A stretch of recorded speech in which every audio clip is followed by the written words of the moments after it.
Great. So there's a little bit to cover for today, but basically between CBME and Matrak, we've completed 3 case studies on how we can track the live embodied carbon of products all the way through the supply chain to be able to provide materials and supplier level auditability around what's actually going into the building. So we'll give just a very brief background around my company Matrak and CBME, the specific opportunity that we found and why we're looking at it, the process of how we actually track the live embodied carbon data from Chinese suppliers, a few of the case studies, and then some of the lessons and recommendations. I'm happy to keep it fairly informal if you guys have questions anyway through.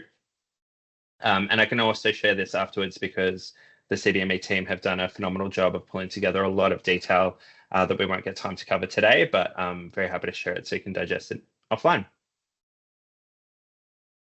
Cool. So essentially, exact summary, I won't make you read everything, but essentially to hit the decarbonisation targets that we have globally and also within Australia, it's really important to be able to accurately assess what is actually going into construction projects. There's been a huge amount of progress in reducing the carbon at the design phase, but there's still a gap because construction supply chains are so dynamic and so complex and they're global. And so being able to essentially manage so many different companies to start tracking embodied carbon and make that data available all the way through has just been essentially an insurmountable problem. I'm really excited that Australia has been a global leader for change in actually setting the ASIC reporting requirements for Scope 3 emissions, which is a huge step in actually making companies publicly accountable for what they're actually building. And that also just increases the urgency of actually having a framework to get this information. So with support from Austrade, Matrak has partnered with the Chinese national certification body, CBME, who you'll hear a little bit about shortly. And that involved a pilot where we tracked the production of materials all the way through the supply chain for aluminium extrusions, flooring, and joinery. In 2 of those instances, we were able to get full end-to-end material passports and live auditability of the embodied carbon, which was either comparable or actually significantly better than the neighbours' benchmarks. We did see some challenges in terms of how we make that data available through the supply chain, as you'll see a few times in this session later. But we've got some recommendations on how we can improve that going forward. And we've actually got a tech solution that we're deploying in the next couple of weeks, which will also assist with this. Any high-level questions before we get into the details? Cool. So just a very brief background. So Matrak is a materials passport and end-to-end supply chain auditability platform. To get a quick visual, you can see on the screen, you've got a whole bunch of facade panels that are being sourced from China in this instance. And our app and web platform allow you to track every single product as it's handled by each of those companies to be able to make sure that all of your products are there and that you have the information about how they were certified, how they were made, which factory they were made in, how they were stored, and all of that as well. We've completed over 500 projects globally, which have an average project value of 150 mil, and work with pretty much all of the tier 1 and tier 2 builders in Australia, with about 40% of our customers coming from overseas. Historically, the main reason companies have used us has been to reduce their risk and overhead in terms of dealing with global supply chains. But as a MECLA member for the past couple of years, we've been really keen to show how we can use that end-to-end traceability to track embodied carbon. And we've actually completed a few great projects with BlueScope, which there's some media around. And then that's been just more of our focus for this year as well. So CBME is the China Building Materials Exhibition and Trade Center, which are the export-focused arm of the national governing body for all manufacturers, which is the China Building Material Federation. Their key ambition is to help Chinese manufacturers go global, and so they are responsible for ensuring that international and particularly Australian building certification standards, quality standards, and environmental standards are met before those companies are actually able to export overseas. They provide a whole range of different GBCA approved certifications, obviously including everyone's favorite EPDs, but also a number through Global Green Tag, including Green Rate, Carbon Rate, PhD, some others. And they have a network of 30,000 manufacturers across China. So given the volume of products that originate in China that end up being critical for Australian construction projects, this is just a really good match for us to be able to solve this problem at scale.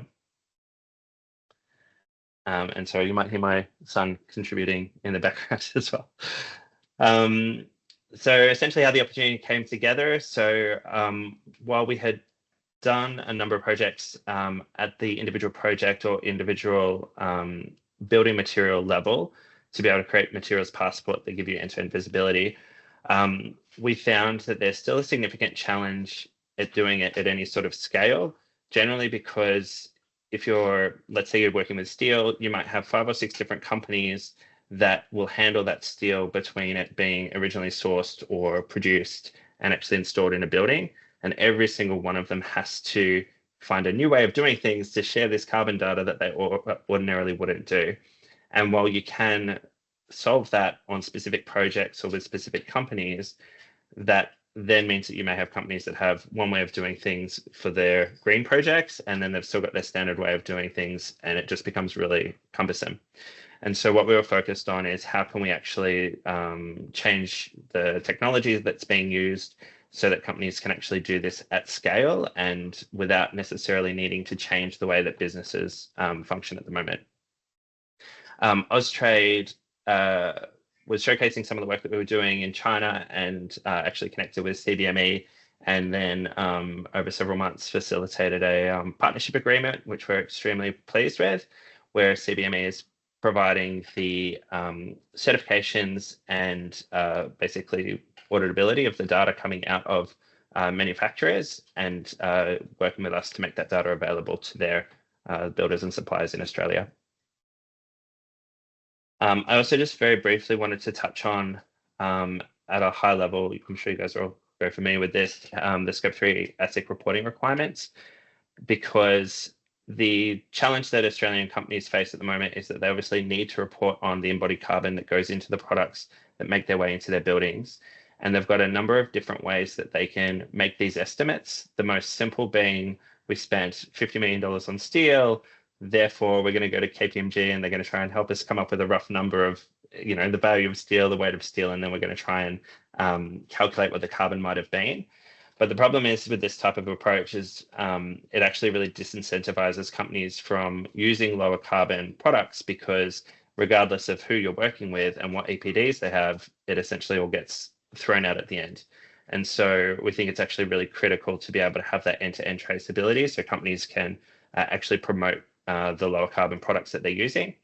And this is actually really aligned with the goals of Neighbours, particularly with their rating tool, where they wanted to set the benchmark somewhat punitively high to encourage companies to actually go the extra mile, do proper assessments, get their APDs, and then provide more accurate data. This is, I won't go through all of this in detail, but there's just a bit of a summary of some of the certifications that CBME provide. And one of the benefits of having a mix that they're able to provide is that for some projects, you might have a supplier who's actually only going to be involved in the project for 2 to 3 months, or maybe even less. And so getting a full EPD on some of those products might be overly cumbersome. So while that is an option, they still have a few other ways that they're able to do carbon assessments that can provide the data that's required. And as part of our partnership, they're actually committed that whenever there's a relationship between or request from the builder or supplier to the manufacturer, CBME will actually essentially handhold that manufacturer to make sure they've got the right certifications and that all of the right data is in the system. So we're really thrilled for what that means for Australian companies. Cool. And so I just wanted to illustrate the actual challenge in a really visual way. So I'll just quickly talk through what we're looking at here. So on the right-hand side, for one of the flooring companies that we did a case study with, you can see the results of their EPDs. And so we can see that for this EPD and for this particular product, per square meter of floor covering, in a little bit underneath, you can see the GWP total for scope A1, A2, A3, or the total A to 3. And so this gives you an assessment of, per square meter, what is actually the embodied carbon in this project. On the left-hand side, we've got a single packing list, also from Helly, which shows the individual products, and then we can see the square meterage of the individual pieces that made it on the shipment. And so at an abstract level, you can obviously quite simply calculate, okay, we've got this square meterage, we know what the per square meter carbon is, therefore, great, we've got the answer. But when you think about this from a practical perspective, no companies have the time or capacity to do this for every single shipment, for every single trade, on every single project. And so even though the data has been available and people have done the hard work of getting these assessments, there needs to be something a bit different to actually bring that all together in a practical way. Before I go into the actual case studies, is there any questions so far?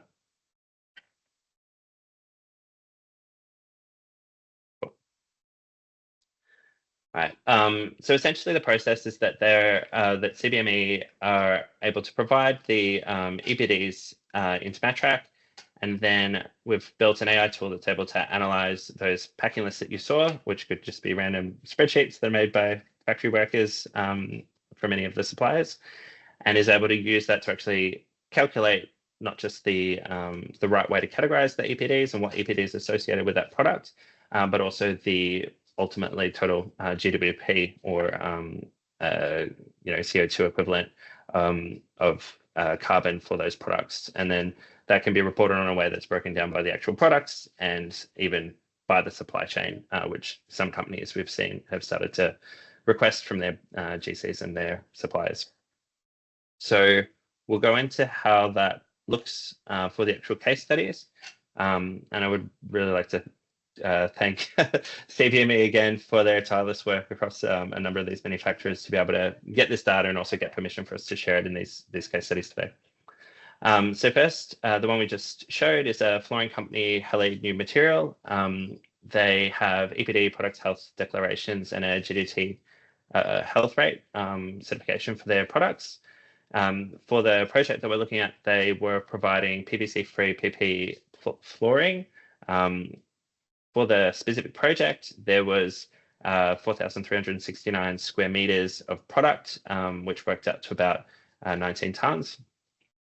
The EPD that they provided gave a CO2 per square meter of 16.9 kilograms, which compares similarly with the neighbors' default rating that they have, which is 16, and that's for the hybrid non-PVC flooring category.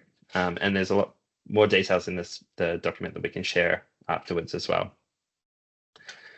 So we were able to run this through the AI tool, and so you can see the different product SKUs are broken down, individual products. We can see what was actually received on site, and then it's able to calculate the weight, actually the square meterage as well, and then use that to create the carbon total. So you can actually see the live breakdown of based on the different SKUs of product, how much carbon is contributing to the building.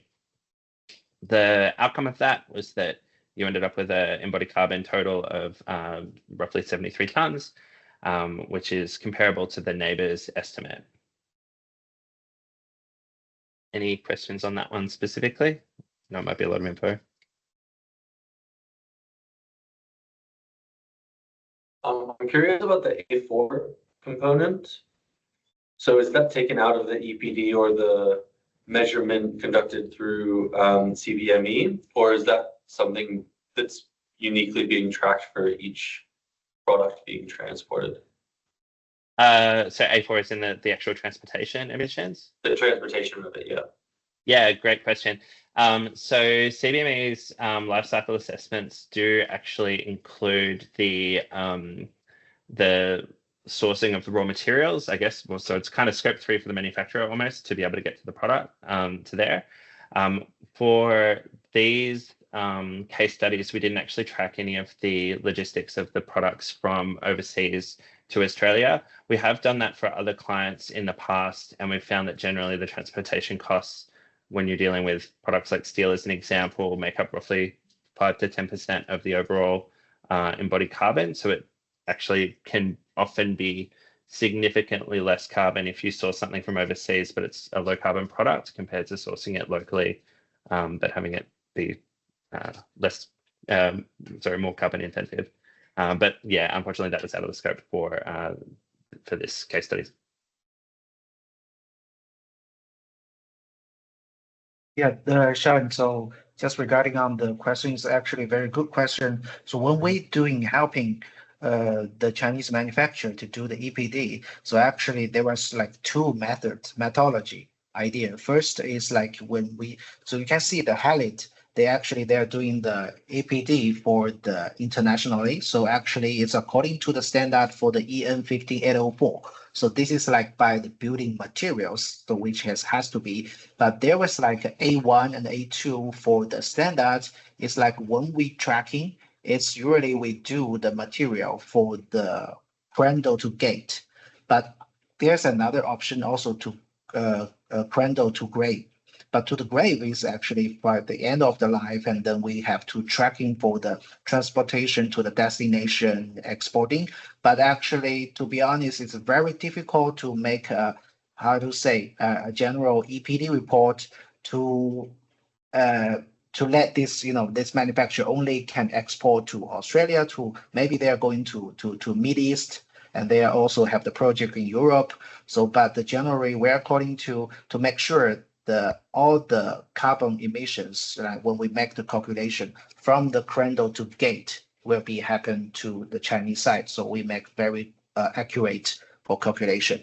So this is like the same like the methodology when we do the Chinese EPDs. Actually, I think you have another case study for the aluminum. So this is according to the Chinese like EPDs system. So yes, this is what I want to say. Yeah.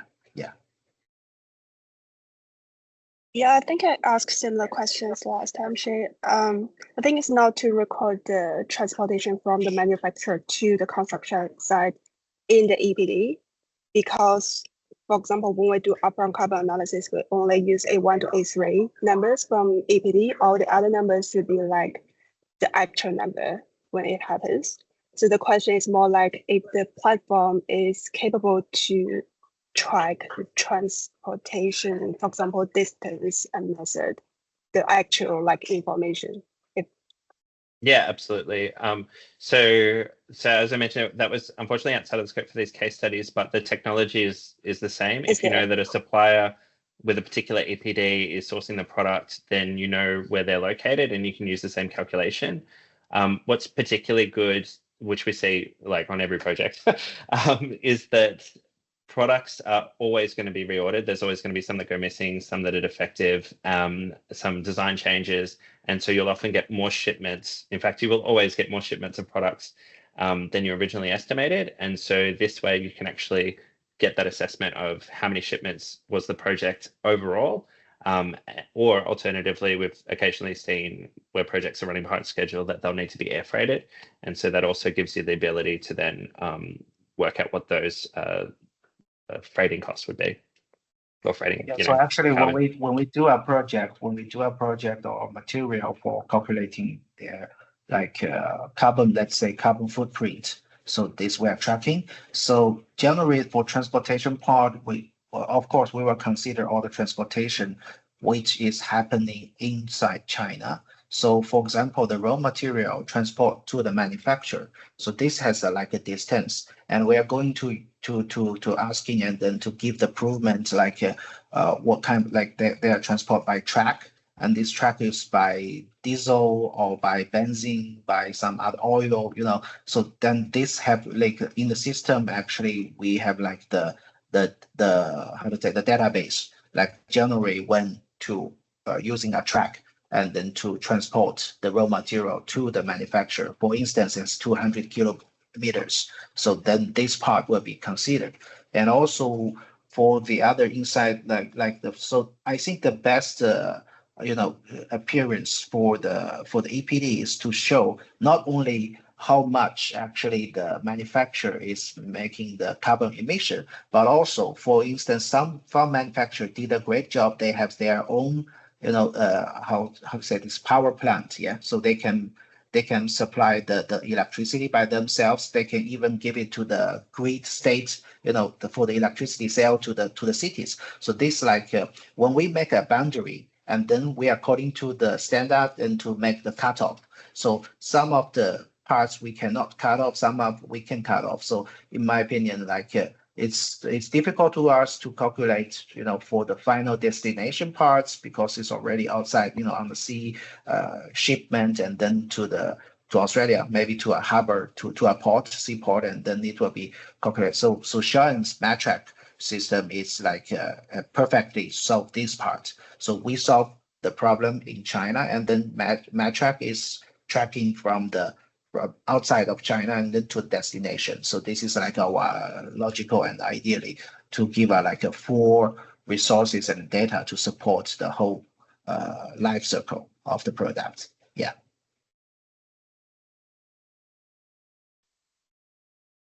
Awesome. Can I ask a follow-up question? Because I'm really curious about this dynamic from a market activation perspective.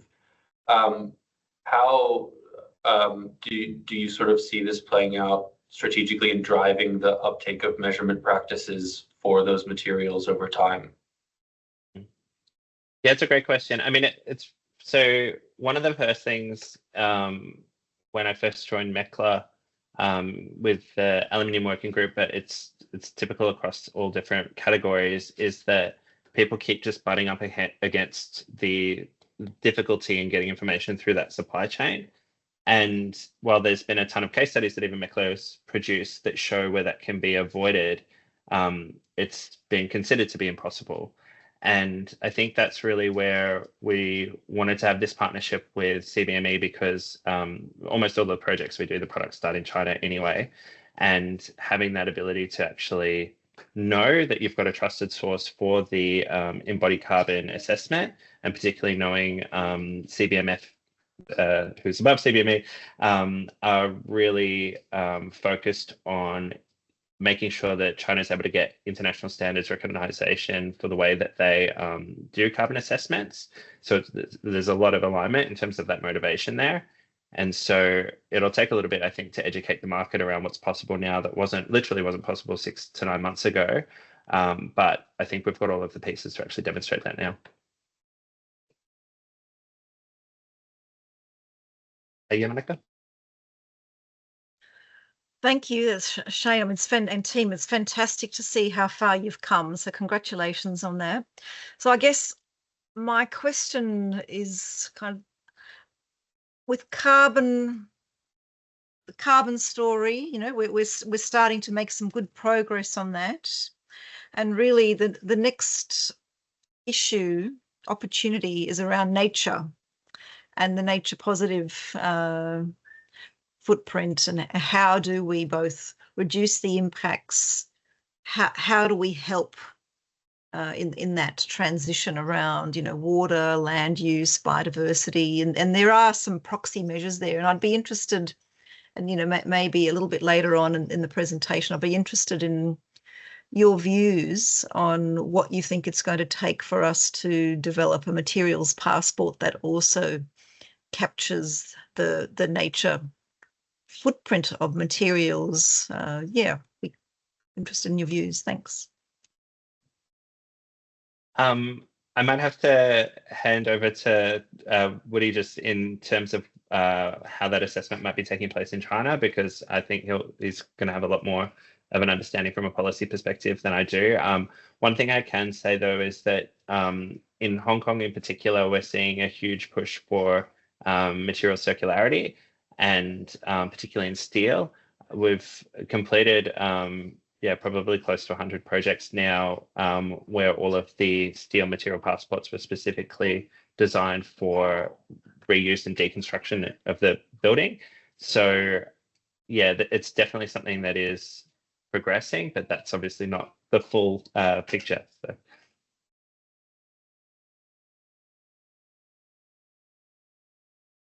Yeah, and I think regarding so first of all, thank you, Monica. Very good question, and I'm happy to be here and then to give a brief also our idea and what actually China is doing for the carbon emission, but also as you said, not only carbon emission, but for the general natural positive policy. And so every country.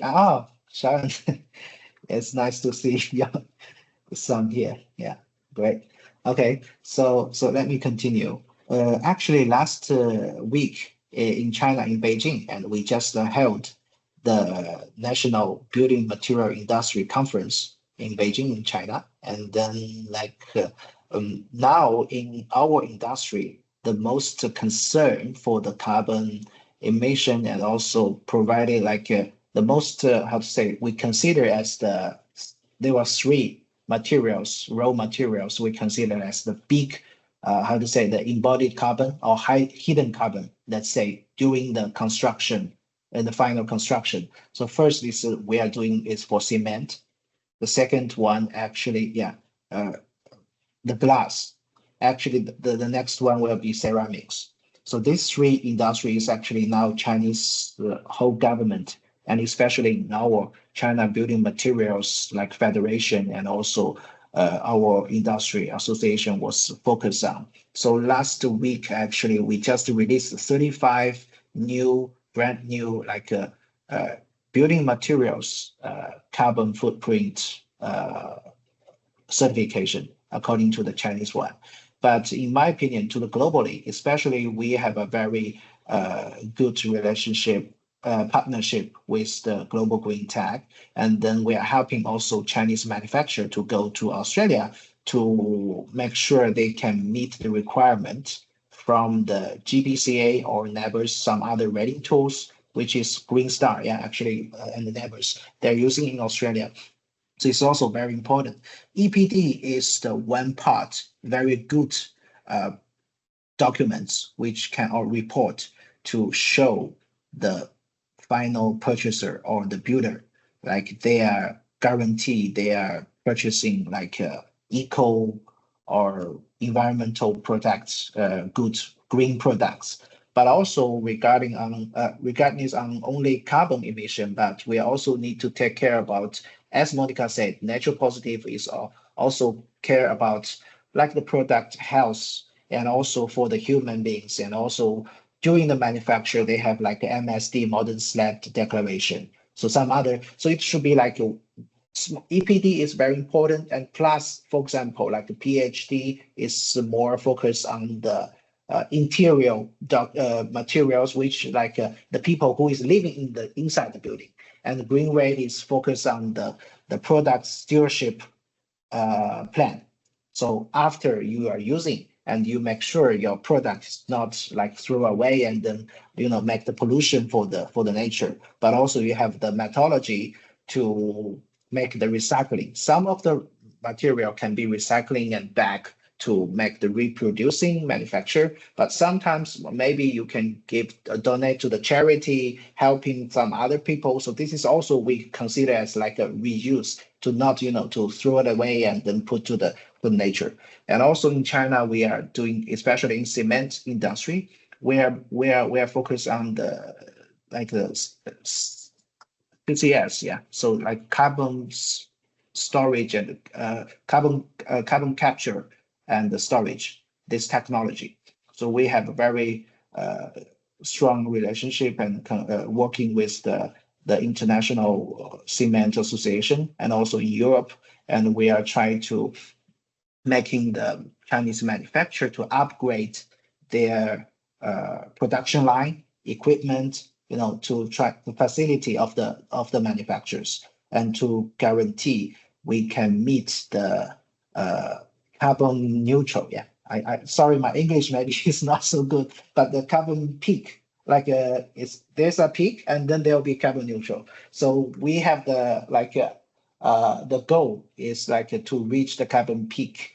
In the general goal for the whole industry is 2030, but for the construction material, building material is 2025. So actually will be gonna be next year, by the end of next year, to reach the carbon peak. So the cement actually has already reached the carbon peak, and it has as the official announcement, and also have this such reporting on the media. So what we are going to do is try to get involved more and more building materials, and we hope we can work with Matrak together, and especially to helping the Chinese manufacturer to meet all the requirements, and also according to MECLA's guidance, to provide the good and green products to Australia.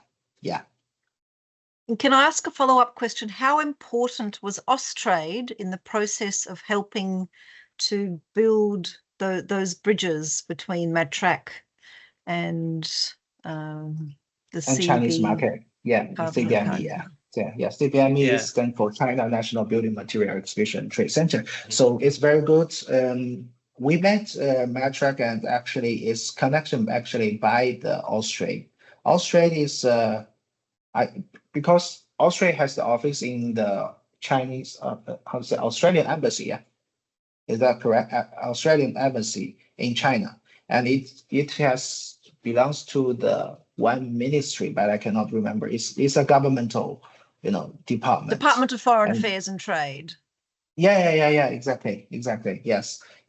So Australia actually also helping. For instance, then they're holding like the new, I would say the big fairs like exhibition, and then the next year actually the hosting country will be Australia in China for the next year. So it's very important for Australia doing, and Australia for the construction material industry, they have a very good relationship and close relationship with us. So usually they are trying to finding, help, asking us to providing some good product or good manufacturers, and then who has intent to export to Australia, but also Australia is helping the Australian company who is seeking for business or opportunity to work with Chinese companies. So that's why actually it's a very good connection bridge for Australia to helping us and Matrak to get connection. So actually after, I think just a few months, and we almost every month and every 2 weeks we had a meeting with John, and we try to do something together. So that's why actually you can see today's monthly meeting. We give a presentation for that for MECLA. Yeah. Thank you. And but I have one more Australia question. Is very, yeah, please. It's to do with what you said about carbon peaking. So for emissions to peak by 2025, which is next year. So are you saying that all building materials need to be peaking their carbon emissions? We cannot say all the materials, but the most important is these three things which I mentioned: cement, glass, and the ceramic. And to be honest, like aluminum or steel, it's in China, we are separately from the construction raw material. This belongs to the metal and this, I would say, metal materials. Yes, it's another industry, but steel and aluminum also. But we are focused on cement, but we also helping several. Actually, last week I was in a steel manufacturer, and we are trying to collecting their LCA data, life cycle assessment data, and then they did a great job, and we visit the whole production line, and we try to tracking the whole raw materials. So steel also very important, yeah.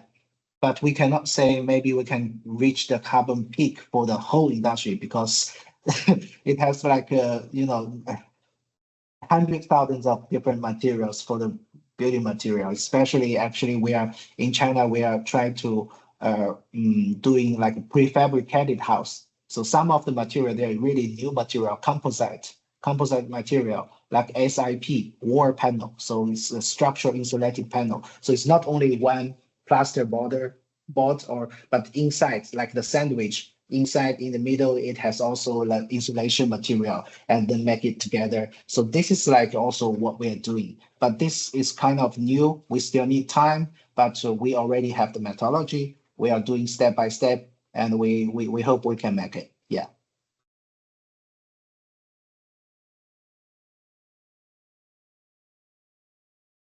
Yeah, thank you. Maybe Cool. Sean, you can continue. Yeah. Sorry, I'm talking too much. I'm sorry. No, it's good. It's really good background. I do have a bit to go through, so I'll go through it pretty quick if that's okay. Do yell out if there's any questions, and I can send this through to everyone to read afterwards. But basically, for the first case study, we found that the embodied carbon tracking effectiveness was quite high.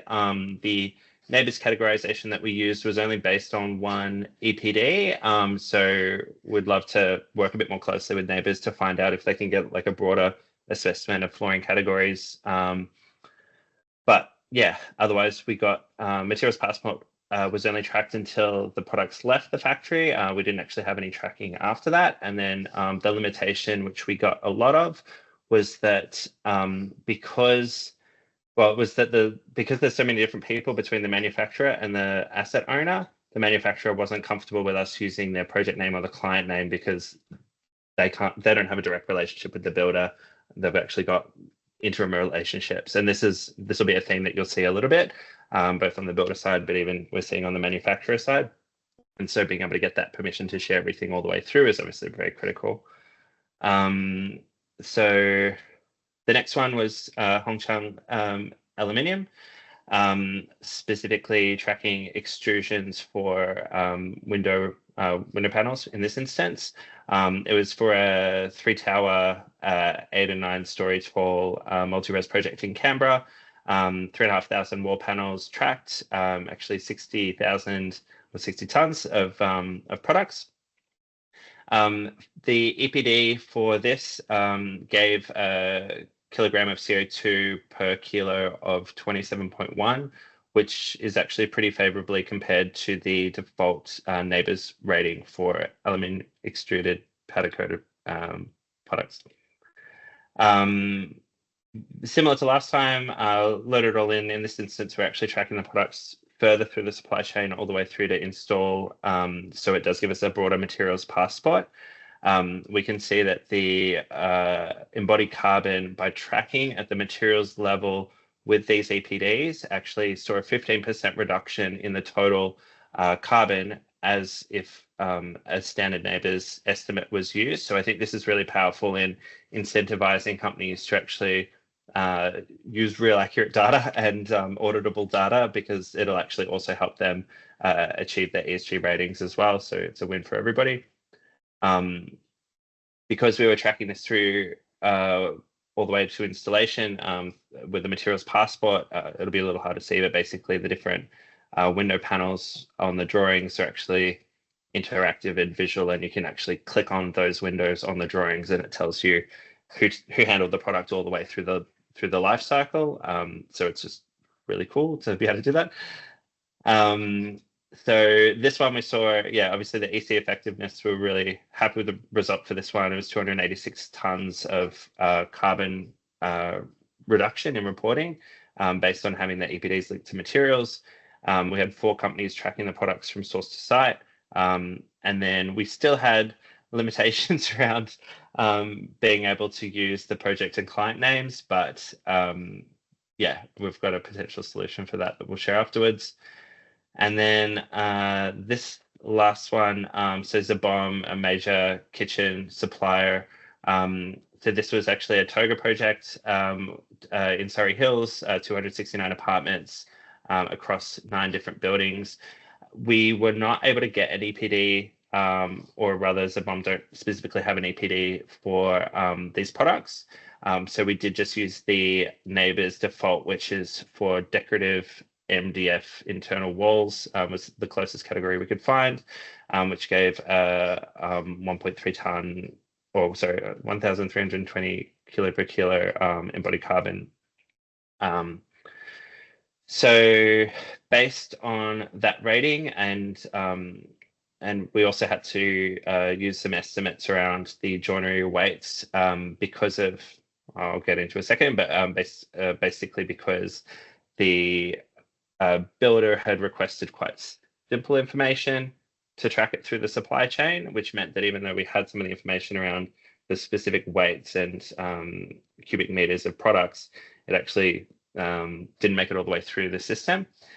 So we were able to do a benchmark estimate based on what we saw for most of the apartments, which gave us 194 tons of CO2 based on those neighbors' estimates.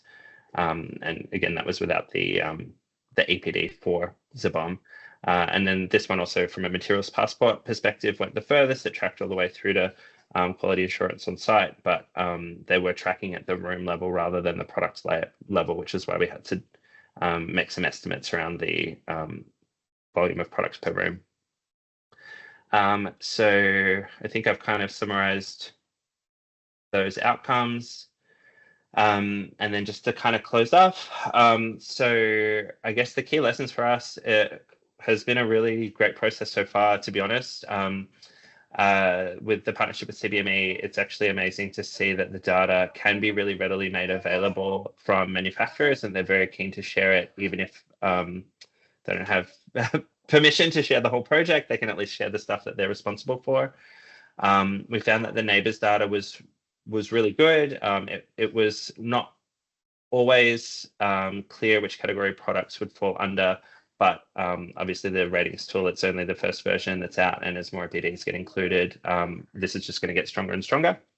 The biggest finding that we had is that in order to thread the needle between all of these companies, you really do need to set clear expectations at the start, ideally with either the building owner or the general contractor, to show that they need the weights and the dimensions of products and EPDs or LCAs for the products as well. And we've actually provided some draft contract wording so that builders can require this of their subcontractors, and then those subcontractors can also then delegate that responsibility to their suppliers, and their suppliers to connect all the way back. And the draft wording that we have includes the details of how they can get in touch with CBME, so that if they are sourcing products from China, they will make that connection. And then basically we have that end-to-end between CBME and the client or GC, with Matrak facilitating that.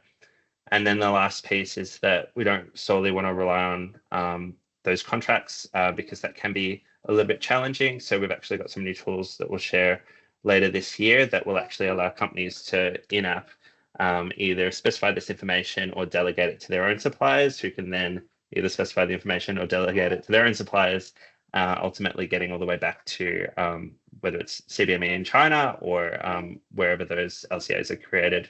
Anyway,